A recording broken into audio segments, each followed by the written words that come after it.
Good Monday morning, Central Georgia. You're taking a live look over a beautiful downtown Macon. The time is now 6:30 a.m. on this June the 13th. Thank you so much for staying with us. I'm Wanye Reese. A beautiful sunrise you're seeing there in Macon, but we know when we see those beautiful sunrises, that is indicative of a hot day. But Taylor, it's going to be very hot this morning. Oh, that's just not even an understatement. I mean, it is going to be one of those very muggy, warm starts. And this afternoon, almost unbearable. At least the wasps are enjoying this. I've seen the wasp this whole weekend, and here he comes back this morning.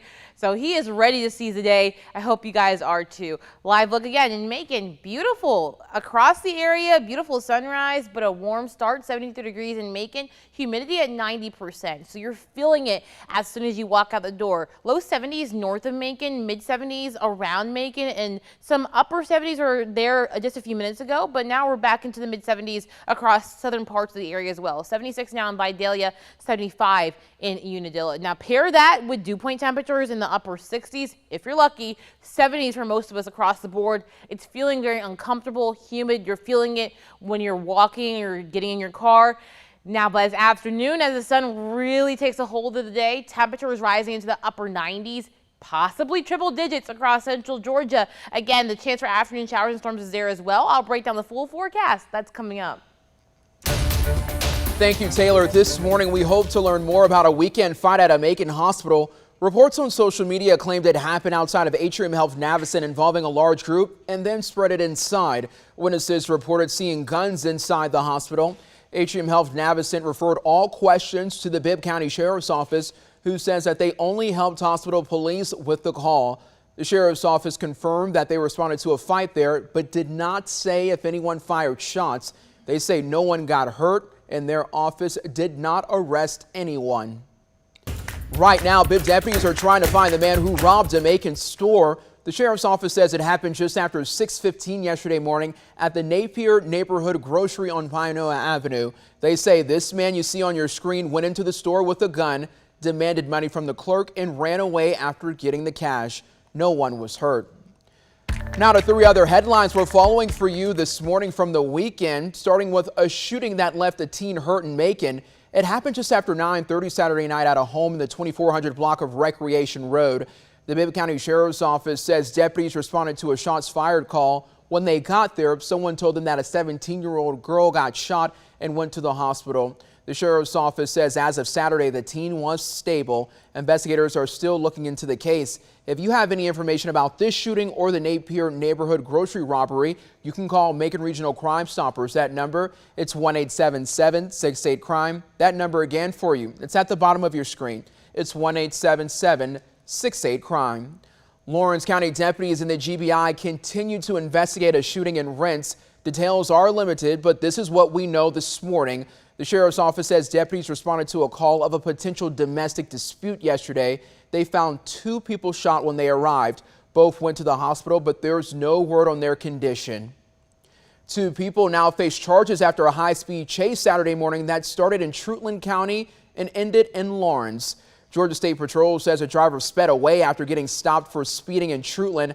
A GSP trooper in Dublin joined the chase when it crossed over into Lawrence County. The vehicle crashed at the federal courthouse in downtown Dublin. GSP says the driver went to the hospital for treatment.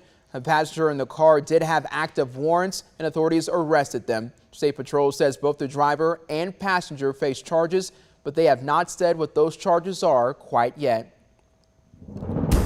The time is now 6:34 a.m. Let's get you to your news happening across the state. The search for a Georgia toddler at the center of an Amber Alert came to a sad ending yesterday. The 1-year-old and her mother were both shot and killed. I just cannot believe it. Cannot believe it. It's just, and now the baby is dead. Those two kids that lost their mother and their sister. You know, it's just.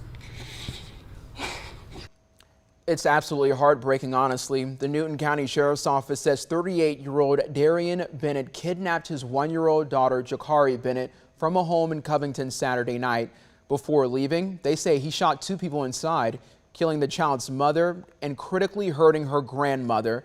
Investigators found the bodies of Bennett and his daughter yesterday in Riverdale in Clayton County. They believe the father shot and killed his daughter before turning the gun on himself. This morning, DeKalb County Police are looking for this man on your screen who they believe was involved in a deadly shooting around a restaurant. They say he's wanted for the murder of a 48-year-old man.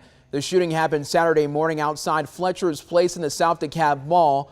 Police believe it started as an argument over a woman. Along with the man killed, 3 other men got shot and hurt. People in Atlanta are remembering the life of Rayshard Brooks 2 years after his shooting death. Brooks died after an officer shot him in a Wendy's parking lot on June the 12th back in 2020. Activists, friends, and others in Atlanta held a vigil there yesterday. Looking at the 2020 case, investigators say Brooks fell asleep in the Wendy's drive-through line. They say officers tried to arrest Brooks after a failed sobriety test. Then a struggle happened. Investigators say Brooks grabbed an officer's taser and ran. They say an officer shot and killed him after Brooks appeared to turn and point the taser toward police. The 2 officers charged in connection to Brooks' death recently announced they plan to file a federal lawsuit. It will allege that they were falsely arrested and their constitutional rights were violated. In election news this morning, the November races are less than 5 months away, and candidates are starting to announce their platform. Democrat Stacey Abrams proposes a big teacher pay raise in her run for governor. Abrams says Republican Governor Brian Kemp's $5,000 across-the-board increase is not enough to recruit and retain teachers. She says she wants to boost average teacher pay over 4 years to $75,000 and average starting pay to $50,000. Abrams says the plan would cost more than $400 million a year. Governor Kemp's campaign says Abrams is proposing a disastrous amount of new spending, but Abrams says by using growth in state tax collections, Georgia can expand Medicaid, health insurance, and boost teacher pay without raising taxes. This morning, the process to settle who will run in the November elections begins wrapping up. Starting today, you can cast your early voting ballot in the June 21st runoff. In some races, voters will decide who moves on to the fall. In others, the runoff election is the final say. In Houston County, there's a race for the District 6 Board of Education seat between Tim Baggerly and Mark Ivory. In Bibb County, voters will choose between either Gary Bechtel or Desmond Brown as the next Water Authority chairman. Hancock, Telfair, and Washington counties are also settling local runoffs. There are congressional races in Central Georgia for District 2 Republicans, and both Democrats and Republicans in Congressional District 10. Also, Democrats across the state will decide runoffs for Lieutenant Governor, Secretary of State, Labor Commissioner, and Agricultural Commissioner. Early voting wraps up this Friday. For details on polling places and times, you should check with your local Board of Elections office. Well, the time is now 5:38 a.m. and look, a beautiful sunrise that's happening right now in the DUB, but certainly any parents, you're sending your kids to summer camp, make sure they have some extra bottles of water with them. For anybody who's going to be working on the interchange, you know, landscaping, you definitely want to make sure you got water and you're taking breaks. Also, eating food helps as well, just so you're full and you're not going to get a little bit lightheaded as well. Water and food always important, especially for those kids, because I know they burn off a lot of energy when they're at those summer camps. At least it's a warm, nice start to the day, but you're feeling the humidity.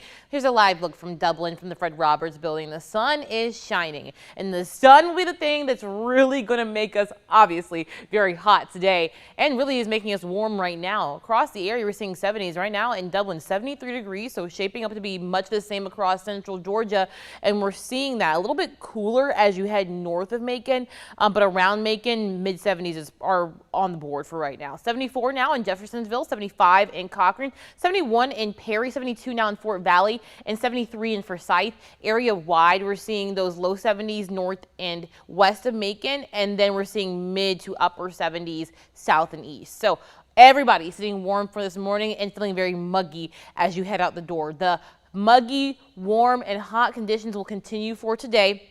We're going to be in this heat wave for the next few days, so just buckle in because this is not the last day we're going to see all this. For Monday, we're going to have a lot of sunshine. It's going to be very hard to come by some storms today, but if we do see any, they will come during the afternoon hours, just like any typical summertime pattern day. By the afternoon, though, high temperatures rising into the upper 90s. Again, showers and storms are possible, and if you do get a shower and storm, be very grateful for it because it will cool you down, even if it's just for about an hour or so. We'll have maybe a little bit more rain in the late night, but most of us staying dry for a lot of the day. Now, pair those upper 90s with some dew point temperatures in the upper 60s and low 70s. not going to feel good outside. Heat index is a measure of the feels like temperatures. They're going to be close to 106, 107 as we head into the peak heat of the day, which is around 3 to 4 to 5 p.m. So make sure you're taking frequent breaks, drinking plenty of water for today. Now tomorrow is a little bit different than today, only because we have a better coverage of storms in the afternoon. So by Tuesday morning, a few showers are possible in the morning, temperatures in the upper 70s, low 80s. By noon, here comes some of that rain for a summertime pattern, and then we get a burst of energy. That's going to bring a lot of heavy downpours to central Georgia, which will actually cool us off. We still will rise to the upper 90s, but a lot of places cooling down to the 70s if you get some rain. But the unfortunate part about this is that with the widespread rain we'll see for Tuesday, because of the heat and humidity, and because it's coming during the hottest parts of the day, afternoon showers and storms are possible, and they could become isolated severe storms. And that's possible for everybody across central Georgia from about 3 p.m. to about 10.